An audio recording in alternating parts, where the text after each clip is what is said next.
Les branches thérapeutiques de la médecine chinoise, c'est un système médical. C'est pareil. Des fois, on voit acupuncture médecine chinoise, massage médecine chinoise.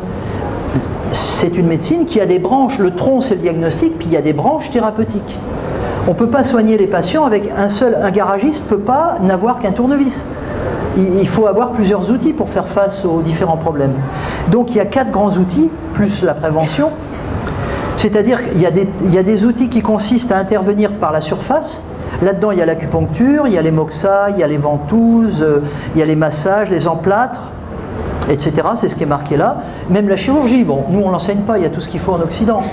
Mais ce que je veux dire, c'est que tout ça, quelque part, c'est un point commun, c'est qu'on soigne par le dehors, par la surface.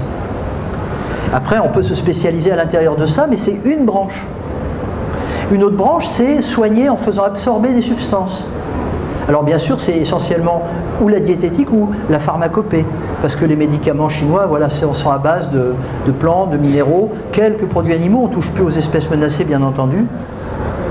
Mais la pharmacopée, c'est un truc très, très développé.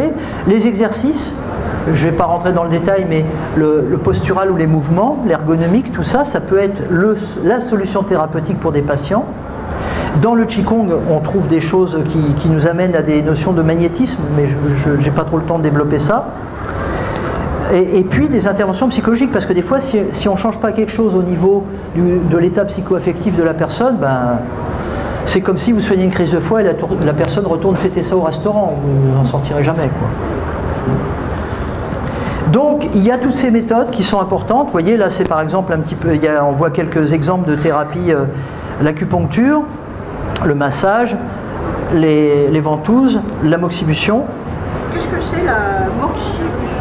C'est le fait de chauffer ou de brûler des points. C'est ce qu'on voit en bas. Voilà, par exemple là, c'est un bâton d'armoise, de feuilles d'armoise séchées. On tourne autour, par exemple, pour chauffer toute une zone autour du point. Ça, c'est par exemple pour libérer un blocage d'un lumbago, par exemple. Ou pour chauffer les reins si la personne est frileuse. Voilà. C'est-à-dire que acupuncture en chinois se dit Chun Chiu Fa. Ça veut dire la méthode. Excusez-moi s'il y a des Chinois dans la salle, j'ai un accent pourri, mais la méthode pour des aiguilles et du feu, de la cautérisation. C'est-à-dire que les points d'acupuncture peuvent être piqués, pressés, ventousés, chauffés, saignés. En fait, on peut faire plusieurs choses sur un point d'acupuncture.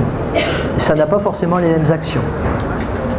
La pharmacopée chinoise, elle fait appel à des milliers de substances et des centaines de formules, mais ce qui nous rassure, c'est que moi, au quotidien, je prescris des formules qui ont des siècles.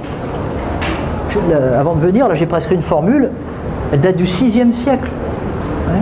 C'est pas du Mediator, quoi. Alors on peut m'opposer le fait qu'elle n'est peut-être pas aussi puissante que certains, mais au moins, premièrement, ne pas nuire, disait Hippocrate. Hein. Le Qigong, la méditation fait partie aussi des pratiques, hein, et également pour les thérapeutes. Pratiquer des choses comme ça, c'est important, parce qu'il faut être capable de faire le silence à l'intérieur pour entendre les autres. Sinon, c'est nous qu'on entend. Et du coup, ça fausse tout ce qu'on capte et tout ce qu'on dit. Et effectivement, par des pratiques de Qigong, alors Qigong, par exemple, en Inde, en médecine ayurvédique, on appelle ça du yoga. Hein. Le yoga, c'est le Qigong indien. Le Qigong, c'est le yoga chinois. On ne va pas se battre. Simplement, il y a plus de postures dans le Qigong indien et il y a plus de mouvements dans le yoga chinois, mais c'est des cousins, tout ça. Mais ce que je veux dire, c'est que par des pratiques comme ça touche au physique, ça touche au fonctionnel, ça touche au psychique.